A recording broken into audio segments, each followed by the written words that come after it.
जय माता दी भक्तजनों, कैसे हैं आप सब। आप सभी पर माता रानी की कृपा बनी रहे।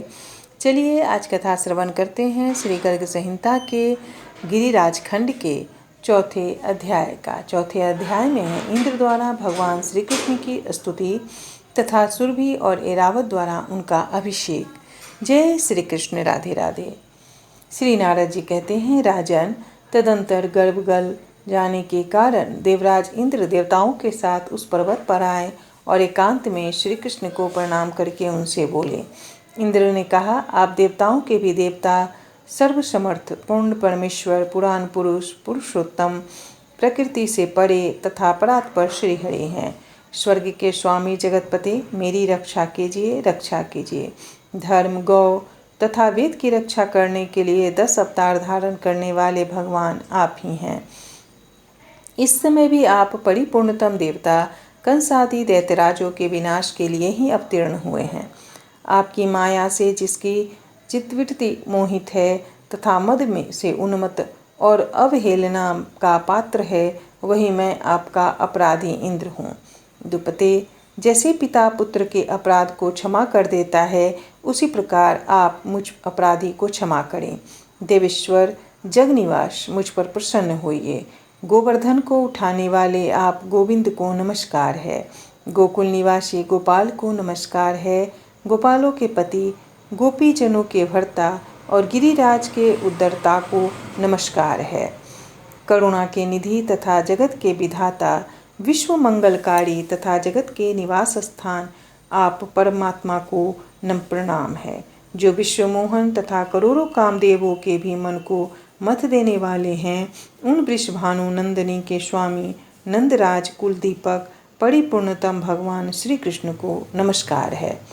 असंख्य ब्रह्मांडों के पति, गोलोक धाम के अधिपति एवं बलराम के साथ रहने वाले आप साक्षात भगवान श्री कृष्ण को बारंबार नमस्कार है, नमस्कार है।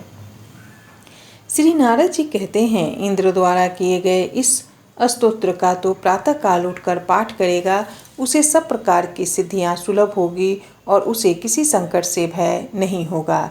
इस प्रकार भगवान श्री हरि की स्तुति करके देवराज इंद्र ने हाथ जोड़कर समस्त देवताओं के साथ उन्हें प्रणाम किया। इसके बाद क्षीर सागर से उत्पन्न हुई सुरभि गौ ने उस सुरम्य गोवर्धन पर्वत पर आकर अपनी दुग्ध धारा से गोपेश्वर श्री कृष्ण को स्नान कराया। फिर मत गजराज ऐरावत ने गंगा जल से भरी हुई 4 सूंडों द्वारा भगवान श्री कृष्ण का अभिषेक किया। राजन, फिर हर्षोल्लास से भरे हुए संपूर्ण देवता, गंधर्व और किन्नर ऋषियों को साथ ले वेद मंत्रों के उच्चारण पूर्वक पुष्प वर्षा करते हुए श्री हरि की स्तुति करने लगे।